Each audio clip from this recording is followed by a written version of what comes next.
PSL,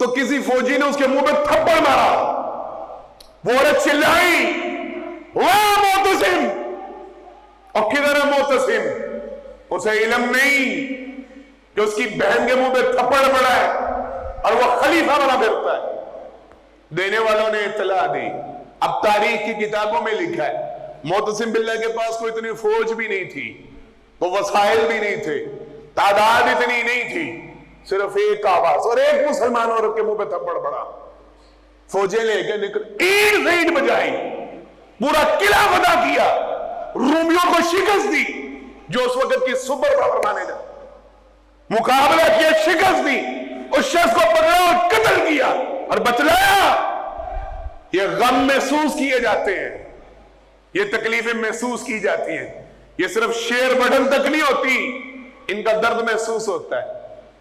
ہمارے مسلمانوں کی تاریخ ایک متنازع شخصیت ہے حجاج بن یوسف، آپ کے علاقے میں بھیجا تھا نا اس نے محمد بن قاسم کو، تو کیا ہوا تھا؟ شہروں کے نقشے بدلے تھے، پورا شہر سبا ہستی سے اڑا دیا گیا تھا، کیا مباری کی گئی تھی اور کئی ہزار مسلمان شہید نہیں، ایک کشتی کو لوٹا تھا راجہ طاہر کے گنڈوں نے، صرف ایک کشتی کو لوٹا تھا، اور انہوں نے کہا تھا اللہ اکبر، آج مسلمانوں کا خلیفہ موجود ہوتا تو آج ہمیں کو بچانا۔ اور تاریخ کی کتابوں میں لکھا اس خاتون نے خط لکھا تھا، بعض نے لکھا اپنے خون کے ساتھ، اس نے خط لکھا اور کہا تھا جا کے یہ حجاج بن یوسف کو پہنچاؤ۔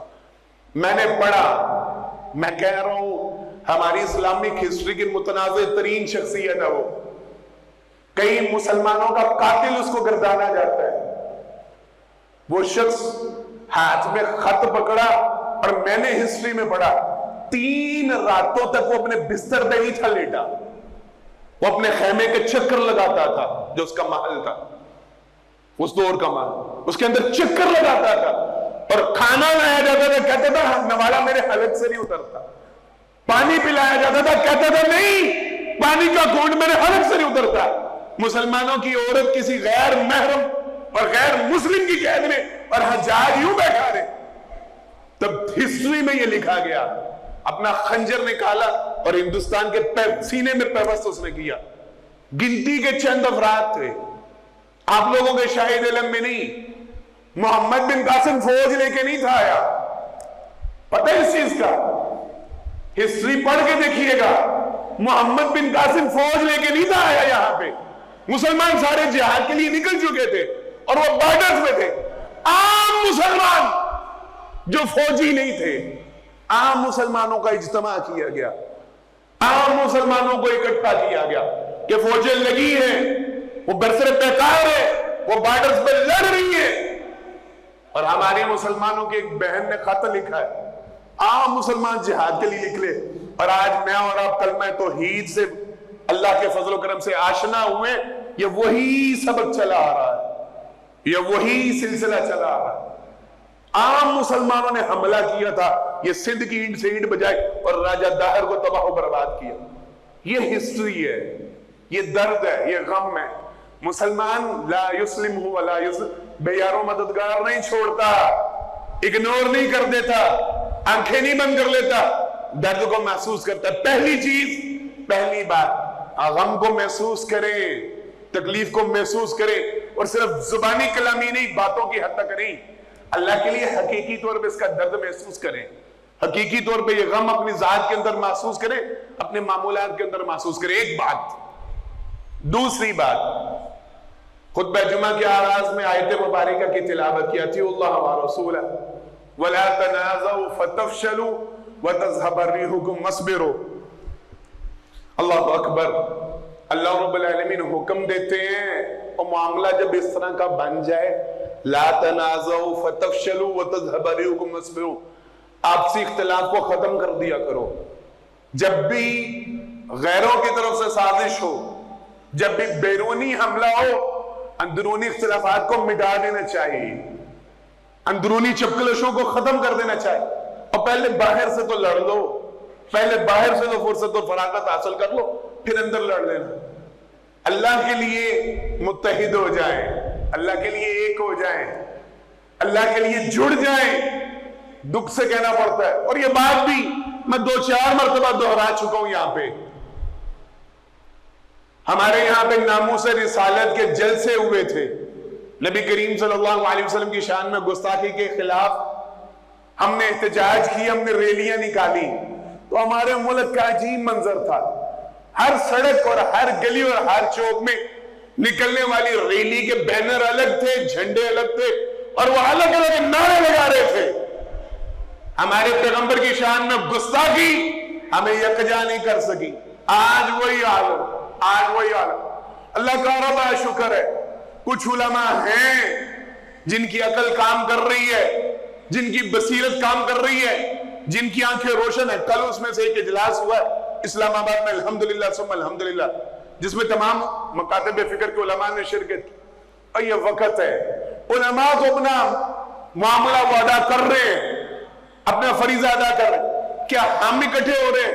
میں بڑے دکھ سے کہتا ہوں آج بھی سوشل میڈیا کو چیک کریں, یہ باتیں زبان زد عام ہے. خان صاحب کی حکومت تھی, فلسطین کا معاملہ بنا, میں اللہ کی قسم اٹھا کے کہتا ہوں مجھے نفرت ہے سیاست سے, مجھے نفرت ہے سیاسی گفتگو سے, مجھے کوئی لینا دینا نہیں. خصوصاً یہاں پہ منبر رسول پہ میرا سیاسی جماعت نفرت کے قابل ہے میرے لیے سارے, صرف آپ لوگوں کو روشنائی دینے کے لیے. یہ زبان زد عام ہے باتیں. خان صاحب کی حکومت میں فلسطین پہ حملے ہوئے, میاں صاحب گلے میں رومال لٹکائے پہنچ گئے, روزانہ کی بنیاد پہ احتجاج ہو رہے ہیں. اور آج کئی دن ہو گئے بمباری ہوتے ہوئے, روزانہ لاشیں گر رہے ہیں. ایک سنگل بیان سنا ہے, کوئی احتجاج سنا ہے, کوئی گورنمنٹ کی کال سنی ہے, کوئی گورنمنٹ کا کوئی بیانیہ سنا ہے, کوئی پلاننگ سنی ہے؟ کچھ بھی نہیں. یعنی ہمارے ہاں یہ بھی سیاسی گیم ہے, ہمارے ہاں یہ بھی سیاسی منظر ہے. ہم نے اس کو بھی سیاست میں توڑنا ہے. میری گورنمنٹ ہوگی تو یہ ہوگا, اس کی گورنمنٹ ہوگی تو یہ ہوگا, میری جماعت ہوگی تو یہ کرے گی, اس کی جماعت. اللہ کا واسطہ ہے لا تنازعوا فتفشلوا وتذهب ريحكم. وہ اب تو اختلاف ختم کر دو, اب تو ایک ہو جو. تمہاری خواتین کی عزتیں لوٹی جا رہی ہیں, بچوں کے لاشیں گر رہے ہیں, بمبوں سے اڑایا جا رہا ہے, اور تمہاری سیاسی جھگڑے نہیں ختم ہو رہے, پوائنٹ سکورنگ نہیں ختم ہو رہی, ایک دوسرے کے خلاف تانے. ہماری گورنمنٹ میں ایسے ہوا, تمہاری گورنمنٹ میں ایسے نہیں ہو رہا, تمہاری گورنمنٹ میں ایسے ہوا, ہماری گورنمنٹ. اب تو ختم کر دیں, اب تو ان اختلافات. اور اللہ کا واسطہ دے کے کہتا ہوں مسلکی بنیادوں پہ, صوبائی بنیادوں پہ, علاقائی بنیادوں پہ, سیاسی بنیادوں, ان اختلافات کو بلائیں اور یکجا ہو کے نکلیں, یک زبان ہو کے نکلیں. کیا اسرائیل جب بمباری کرتا ہے تو وہ پوچھتا ہے کہ یہ کس مسلک کی مسجد شہید ہوئی ہے؟ کیا وہ پوچھتے ہیں یہ حنفی مسلک کے تھے, یہ حنبلی کے تھے, یہ شافعی تھے, یہ مالکی تھے؟ جب تمہیں شہید کرنے والے, تمہارے ساتھ ظلم کرنے والے تمہارے اندر تفریق نہیں رکھتے, تم ظلم برداشت کرتے ہوئے تفریق میں کیوں پڑے ہو؟ ابھی بھی مسلک کی جنگیں, ہمارے مسلک کی ریلی نکلے گی, ہماری جماعت ریلی نکالے گی, ہمارا جھنڈا اس کے نیچے سارے جمع ہو جائے, ہم میزبانی. بس کر دو, اب تو یہ مسلکی اور مذہبی اور سیاسی اختلافات کو لا کے یکجا. اور اللہ کا واسطہ دے کے یہ اوپر والوں نے کچھ نہیں کرنا, یہ میں نے اور آپ نے کرنا ہے. آپس میں متحد ہونا ہے, آپس میں یکجا ہونا ہے. ان سارے اختلافات کو بلا کے, ان سارے نظریات کو بلا کے, ان ساری تقسیموں کو بلا کے اس مقصد کے لیے ہوں گے ایک سارے انشاءاللہ. ہاتھ اٹھا کے وعدہ, سب ایک ہو جائے. کوئی سیاسی جنگ نہیں, کوئی سیاسی محاذ نہیں, کوئی مسلکی جنگ نہیں, کوئی جماعتی جنگ نہیں. ہم سارے اس آواز کے لیے ایک ہے انشاءاللہ, انشاءاللہ ہم سارے اس کے حق میں ایک ہے.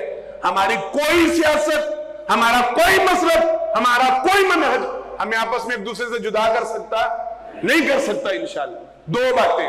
تیسری بات, اللہ اکبر, ولا تہنوا ولا تحزنوا وانتم الاعلون ان کنتم مؤمنین. آخری بات, ٹائم زیادہ نہیں لینا میں نے. ہمارے ذہنوں میں جو فتنہ فساد بھرا گیا ہے نا کہ نہیں جی نہیں, وہ بڑے طاقتور ہیں, امریکہ سے جنگ ہے, اسرائیل کی پشت پناہی امریکہ کر رہا ہے, وہ بہت بڑا بلاک ہے, تعاون کا مقابلہ. اللہ کی قسم ایک مسلمان کو یہ باتیں زیب دیتی, اور بولو جس کا اللہ پہ ایمان ہے جس کا اللہ کے رسول پہ ایمان ہے, جس نے اسلامک ہسٹری کو پڑھا, کیا وہ یہ باتیں کرتا ہے جج سے وہ ہم اسرائیلیوں کا مقابلہ کیسے کر سکتے ہیں, ہم امریکہ کا مقابلہ؟ شرم کی بات ہے, دکھ کی بات. ہماری ہسٹری وہ ہے, ہم 313 تھے تو کتنوں پہ غالب آئے تھے؟ 1000.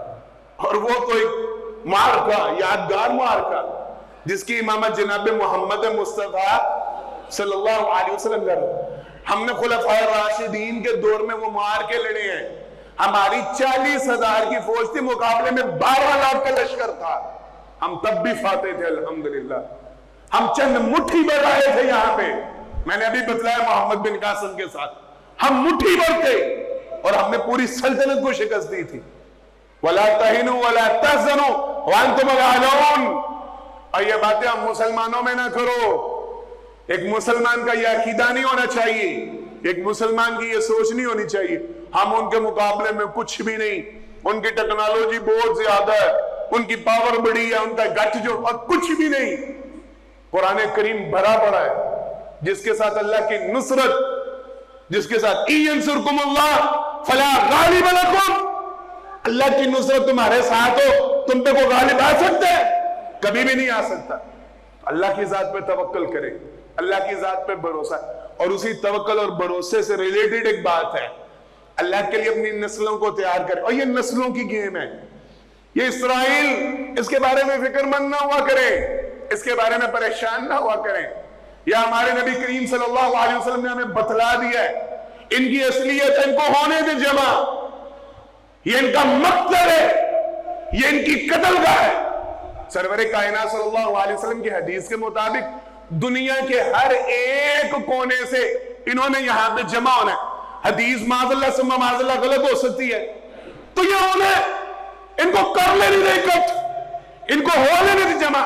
یہ وہ جگہ ہے جہاں جناب محمد مصطفیٰ صلی اللہ علیہ وسلم نے فرمایا ایک ایک یہودی قتل ہوگا. یہاں پہ کہا یہاں تک کہ اگر کوئی کسی درخت کے پیچھے چھپا ہوا, اگر کسی پتھر کے پیچھے چھپا ہوا, وہ درخت پکارے گا, وہ پتھر پکارے گا, مسلمان میرے پیچھے یہ یہودی موجود ہے, اس کو قتل کر. ایک ایک یہودی کو قتل کیا جائے گا انشاءاللہ. اور میرا اور آپ تو پریشان ہونے کا معاملہ اور ان سے خوف نہیں. ہم نسلوں کی تیاری کریں ان کا قتل کرنے کے لیے انشاءاللہ, ان کی گردنیں اڑانے کے لیے, ان کو تباہ و برباد کرنے کے لیے اپنی نسلوں کی تیاری, اپنی اولاد کی تربیت کریں, ان کو سکھلائیں. اللہ کا واسطہ دے کے کہتا ہوں, یہ صرف گیمنگ تک نہ ان کو محدود رہنے دیں, یا ان کو اس طوفان بدتمیزی میں نہ ڈوبنے دیں. ان کی تربیت کریں, ان کو تیار کریں کہ بیٹا ہم صحیح, ہم نہ ہوئے تو ہماری نسلیں, تم نہ ہوئے تو تمہاری نسلیں انشاءاللہ ان یہودیوں کو قتل کریں گے انشاءاللہ, ان کی گردنیں اڑائیں گے انشاءاللہ. اپنی نسلوں کو تیار. اور آخری بات, ایک آخری بات, ضروری بات جو میں نے کہا تھا, اپنے آپ کو تعلیم کے میدان میں اور ٹیکنالوجی کے میدان میں آگے لے کے آئیں. میں اور آپ, ہماری حیثیت کیا ہے, ہماری اوقات کیا ہے, میں صرف ایک آپ کے سامنے جھلک دکھا کے اور بعد مکمل ٹائم کافی ہو گیا. احتجاج کہاں پہ کر رہے ہم؟ فیس بک پہ, واٹس ایپ پہ, ٹویٹر پہ, ان ساری سائٹس پہ. احتجاج ریکارڈ کروانے کی جگہ کیا ہے؟ یہی ہے, پلیٹ فارم یہی ہے. اور یہ بنائے ہوئے کن کے؟ انہی یہودیوں کے.